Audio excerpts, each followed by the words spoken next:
नमस्कार दोस्तों, मेरा नाम है आयुष और आज के इस वीडियो में हम बात करने वाले हैं ऊर्जा ग्लोबल लिमिटेड के बारे में, जो कि इंडिया की एक इलेक्ट्रिक व्हीकल और सोलार पैनल बनाने वाली कंपनी है। अब दोस्तों, जो ऊर्जा ग्लोबल का शेयर है वो रिटेल इन्वेस्टर्स के बीच में आजकल बहुत ज़्यादा फेमस है और इसके दो रीज़न है। जो पहला रीज़न है वो आपको पता है कि ये इलेक्ट्रिक व्हीकल वाले सेगमेंट में काम करता है और आप जानते हैं कि जो इलेक्ट्रिक व्हीकल वाला सेगमेंट है वो आगे का फ्यूचर है, क्योंकि जो ये डीजल पेट्रोल वाली कार हैं वो बंद होने वाली हैं, ईवी वाली कार्स आने वाली हैं, वो चीज़ें सबको पता है। तो इसी वजह से लोग ऐसे स्टॉक्स को ढूंढते हैं जो कि इलेक्ट्रिक व्हीकल वाले हों। तो इसी वजह से जो ऊर्जा ग्लोबल का स्टॉक है वो बहुत फेमस हो गया है। और जो दूसरा रीज़न जो मुझे लगा वो है इसका शेयर प्राइस। अब अगर हम इसके शेयर प्राइस की तरफ नज़र डालें तो 6 रुपये का शेयर प्राइस है।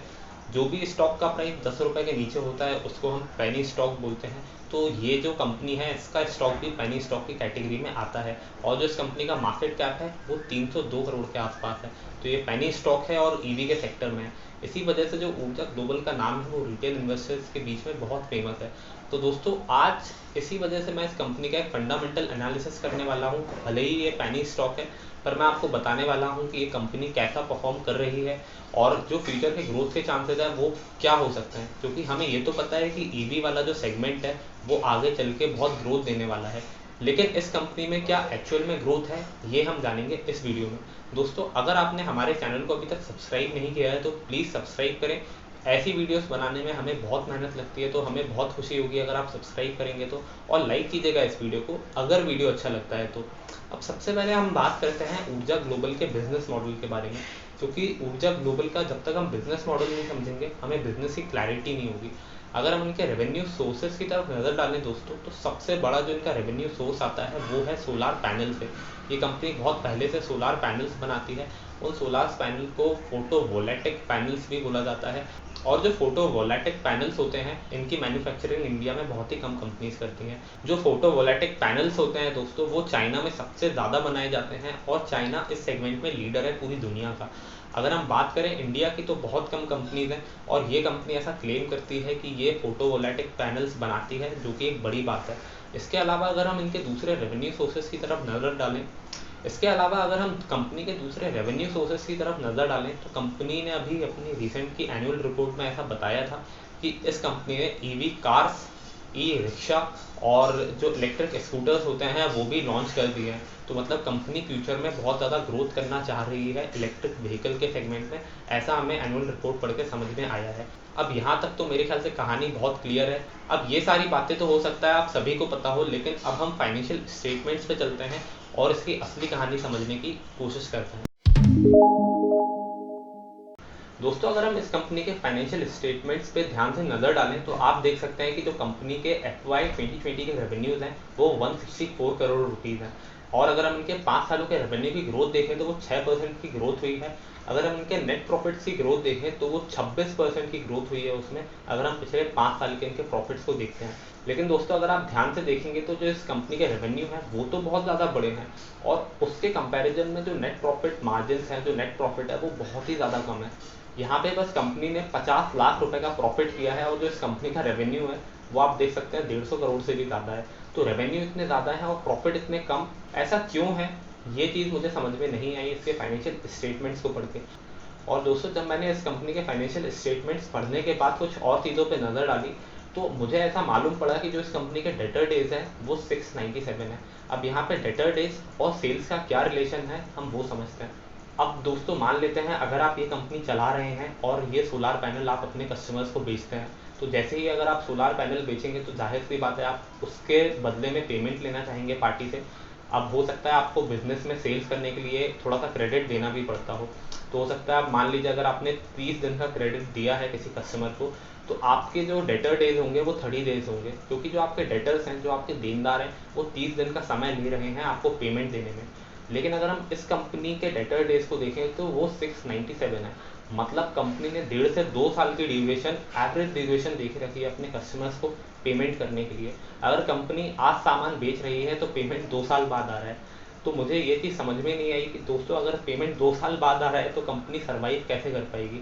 अब यहाँ पे इसी वजह से जो फाइनेंशियल स्टेटमेंट्स हैं यहाँ पे तो हमें प्रॉफिट्स बहुत अच्छे दिख रहे हैं कि वाह देखो, प्रॉफिट्स में इतनी ग्रोथ है, रेवेन्यूज़ जो है वो 6% से बढ़ रहे हैं पिछले 5 सालों में। लेकिन ये लोग जो सेल्स है वो क्रेडिट सेल कर रहे हैं, ये सेल्स कर रहे हैं लेकिन इन्हें पेमेंट रिसीव नहीं हो रहा है। ऐसा हमें समझ में आया जब हमने डेटर डेज वाला फॉर्मूला देखा। तो यहाँ पे इस कंपनी के जो डेटर डेज हैं वो सिंपली बढ़ते ही जा रहे हैं, साल दर साल बढ़ते जा रहे हैं। मतलब ये कंपनी अपनी सेल्स को इन्फ्लेट करने की कोशिश कर रही है क्रेडिट में सामान बेच के, जो कि मुझे बिल्कुल अच्छी चीज़ नहीं लगी। ये एक रेड सिग्नल है दोस्तों। अगर हम इनकी शेयर होल्डिंग पैटर्न पे भी नज़र डालें तो जो प्रमोटर की होल्डिंग है वो पिछले 2 सालों में 2.55% से कम हुई है। अगर हम अभी की रिसेंटली की होल्डिंग देखें इस कंपनी की तो वो 31.97% थी। यही होल्डिंग 2 साल पहले 32.52% हुआ करती थी। तो अगर कंपनी इनकी इतनी ही अच्छी परफॉर्म कर रही है तो प्रमोटर्स की जो शेयर होल्डिंग है वो कम क्यों हो रही है दोस्तों, ये चीज़ मुझे समझ में नहीं आई। क्योंकि जब कंपनी अच्छा परफॉर्म करती है तो प्रमोटर्स शेयर खरीदते हैं, शेयर्स बेचते नहीं हैं। और यहाँ पे भी मुझे एक रेड सिग्नल दिखा दोस्तों। अगर हम बात करें इस कंपनी के कैश फ्लोज की तो कैश फ्लोज बिल्कुल नेगेटिव थे। मतलब इनके पेपर्स पे सेल तो दिख रही है लेकिन कैश नहीं आ रहा है बिजनेस में, क्योंकि ये लोग क्रेडिट सेल कर रहे हैं। तो इनके जो फाइनेंशियल स्टेटमेंट्स हैं उसमें मुझे बहुत ज़्यादा झोल दिखा। अब मैं ये नहीं बोल रहा हूँ कि कंपनी बहुत बेकार है, अब मैंने सिर्फ आपको कुछ फैक्ट्स बताए, डिसीजन लेना आपका काम है। क्योंकि आप खुद ही सोचिए ना, 300 करोड़ की कंपनी सोलार पैनल के अलावा इलेक्ट्रिक व्हीकल्स भी बना लेगी, और इलेक्ट्रिक व्हीकल्स में कार्स, स्कूटर, रिक्शा, ऐसी चीज़ें क्या 300 करोड़ की कंपनी बना सकती है? और 300 करोड़ का जो फिगर है वो इस कंपनी का मार्केट कैप फिगर है। अगर हम इस कंपनी की बुक वैल्यू देखें तो वो 150 करोड़ के आसपास है, जो कि बहुत कम है। 150 करोड़ की कंपनी का इतने सारे बिजनेस साथ में कर सकती है? मेरे ख्याल से तो बिल्कुल भी नहीं कर सकती।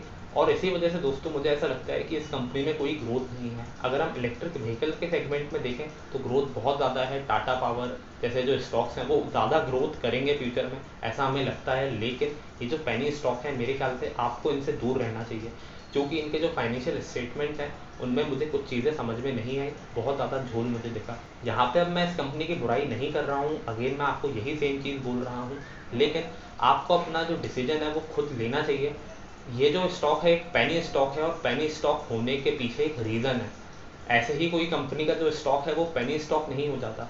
और आज का ये वीडियो मैंने इसलिए बनाया ताकि आप समझ सकें कि हमें हमेशा हाई क्वालिटी कंपनीज में इन्वेस्ट करना चाहिए, और इन्वेस्टमेंट करने से पहले हमेशा फाइनेंशियल स्टेटमेंट्स पढ़ने चाहिए, वो भी बहुत ध्यान से। अब पेनी स्टॉक्स में इन्वेस्ट करने से पहले रिटेल इन्वेस्टर्स ये चीज़ समझ नहीं पाते कि कौन सी चीज़ एनालाइज करें, कौन सी चीज़ एनालाइज नहीं करें, क्योंकि इनके जो फाइनेंशियल स्टेटमेंट्स होते हैं वो बहुत कॉम्प्लिकेटेड होते हैं। और इसी वजह से मैं एडवाइस करता हूँ कि रिटेल इन्वेस्टर्स को कभी भी पेनी स्टॉक्स में इन्वेस्ट नहीं करना चाहिए। आप हाई क्वालिटी स्टॉक्स में इन्वेस्ट करें, यही मेरी रिकमेंडेशन होगी। और आज का वीडियो मैंने इसलिए बनाया क्योंकि बहुत सारे लोग ये सवाल पूछ रहे थे कि इलेक्ट्रिक व्हीकल में कौन सा ऐसा पेनी स्टॉक है जिसमें इन्वेस्ट किया जाए। दोस्तों पेनी स्टॉक जैसा कुछ भी नहीं होता, सिर्फ 2 टाइप की कंपनी होती है, या तो कंपनी अच्छी होती है या बुरी होती है। और हमें हमेशा अच्छी कंपनी में ही इन्वेस्ट करना है अगर आपको अपना पैसा बचाना है तो। उम्मीद करता हूँ आपको ये वीडियो बहुत अच्छा लगा होगा। अगर ये वीडियो अच्छा लगा हो तो लाइक कीजिएगा इस वीडियो को, शेयर कीजिएगा अपने दोस्तों के साथ, ताकि वो भी ऐसी कंपनीज में इन्वेस्ट करने से बच सके। सब्सक्राइब करिएगा इस चैनल को अगर आप ऐसे ही वीडियोस देखना चाहते हैं तो। Thank you for watching this video.